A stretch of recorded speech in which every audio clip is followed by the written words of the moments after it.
Magandang araw sa inyong lahat. Ito na naman po ang inyong Spokesman Harry Roque para sa Updates from The Hague number 3. Nag-issue po ng kauna-unahang ng order ang Pre-Trial Chamber number 1 dito sa kaso ni Presidente Rodrigo Roa Duterte.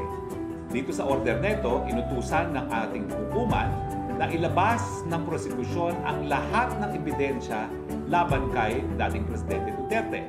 Kasama sa mga ebidensyang ito ay unang-una, mga nakasulat na ebidensya, dokumentaryo.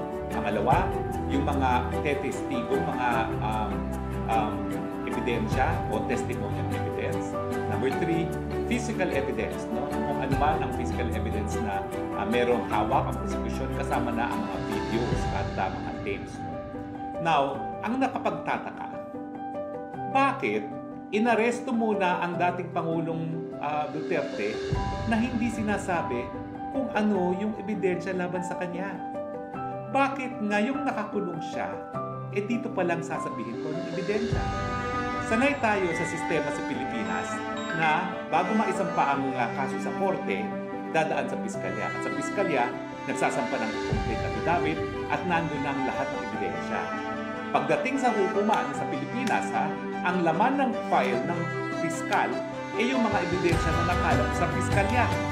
In fact, stricto na ngayon ang ating hukuman. Sa ayon dun sa summary rules na inadopt ngayon ng Korte Suprema, pag hindi mo sinama sa piskalya at sa simula ng kaso ang ebidensya, hindi na po pwedeng maipasok. Pero ang pagkakaiba, bago makulong ang isang tao sa Pilipinas, dumaan na sa proseso ng preliminary investigation.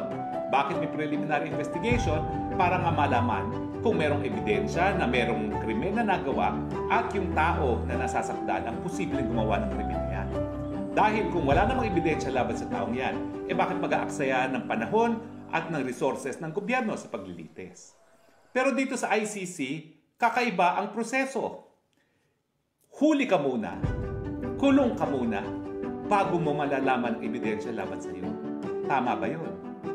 Ang problema, meron bang kahit sinong tao na puti na galing sa developed world na nasasakdal sa ICC? Wala. Kinasuhan nga si Netanyahu, kinasuhan nga si Putin, pero mahuhuli ba nila? Imposible. Ang mahuhuli lang ng mga dayuhang karamihan ng puti, at ito naman talagang ICC ay kagagawa ng mga Europeans, ay mga itim at mga kayumanggi. Para kapag ikaw ay itim at kayumanggi, huli ka muna, tsaka mo na malalaman ang ebidensya na sa tingin ko ay hindi patas. Dahil kahit saan tayo makarating sa daigdig nito, napaka-importante ng kalayaan bilang isang karapatang pantao. Hindi dapat yan napagkait sa ating dating Presidente Rodrigo Roa Duterte nang hindi man lang yan nalalaman kung anong ebidensya laban sa kanya. Pero ganyan po talaga ang sistema. Ang sabi naman ni Presidente Duterte, nais muna niyang mamatay bago siya husgahan ng mga dayuhang mga mahistrado. At nakikita natin dito sa proceedings ng ICC, basta ikaw ay Pilipino o itim, kulong ka muna. Wala kaming pakialam, miski hindi mo pa alam at hindi mo pa nakikita ang ebidensya laban sa iyo. At saka tingnan niyo po pumasok sa kulungan ang dating Presidente May 12. Ang tinakdang panahon para dun sa tinatawag na confirmation of charges, September 25. Tama ba yan? Nasa 6 na buwan, nakakulong na yung tao, hindi pa tayo sigurado kung meron kang probable cause laban sa kanya? Kaya merong confirmation of charges, ang kasaysayan po niyan, para makumbinse yung mga bansang gaya ng Amerika na sumali sa ICC. Kasi sabi ng mga Amerikano, napakamakapangyarihan yung prosecutor na yan. Pwede niyang kasuhan ng isang nakaupong presidente, and yet, wala siyang accountability. Kasi sa Amerika, ang kanilang mga prosecutors, mga chief prosecutors, ay halal ng taong bayan. Sino si prosecutor ng ICC na pwede mapakulong sa mga nakaupong presidente? Wala namang naghalal sa kanya. Now, para makonvince sa mga Amerikano, may pre-trial chamber na binuo at kasama dyan sa pre-trial chamber yung confirmation of charges.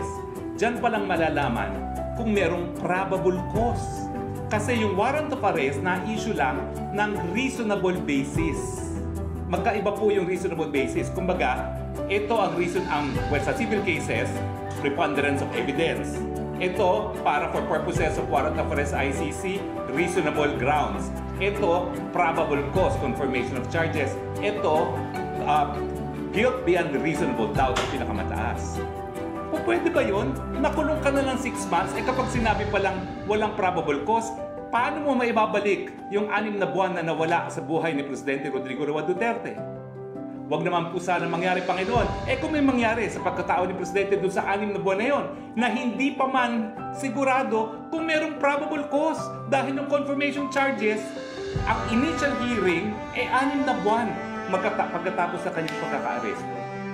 Hindi pa tayo sigurado kung ganong katagal yung proseso ng confirmation of charges, ha? So po pwede na kung ang confirmation charges is 6 na buwan na rin, mantakin nyo 1 taon, tapos i-release dahil walang probable cause. Paano mo ibababalik yung nawalang 1 taon ng isang nasasakdal sa ICC? Alam niyo po, bagamat ang ICC ay nais magbigay ng katarungan sa mga biktima ng mga pinakakarumal-dumal na krimen sa buong daigdig, ang intensyon naman ng mga bansa ay ang kanilang mga lokal na hukuman muna ang dapat maglitis ng mga kasong ito. Nakareserba lang talaga ang ICC dun sa mga lugar na walang gumaganang gobyerno at walang hukuman, o di naman kaya may mga batas na nagbibigay ng impunity or immunity sa ilang mga tao. At yung mga bansa gaya ng Thailand na mayroong monarchy, talaga namang hindi po pwede kasuhan ang hari kahit ano mangyari. Pintasan mo nga lang ang hari, makukulong ka na dyan. Paano mo pa mapapakulong ang hari mismo? Pero ang importante dyan is, bagamat naniniwala tayo na dapat talaga pag walang gumaganang hukuman, mapananagot pa rin yung gagawa ng pinakakarumal-dumal na mga krimen laban sa buong daigdig. Importante naman na yung karapatan ng mga nasasakdal, yung mga nakadetene, ay respetuhin. No person shall be deprived of life, liberty, and property without due process of law. Buong daigdig rin respeto yan. Pero bakit ikukulong ka muna?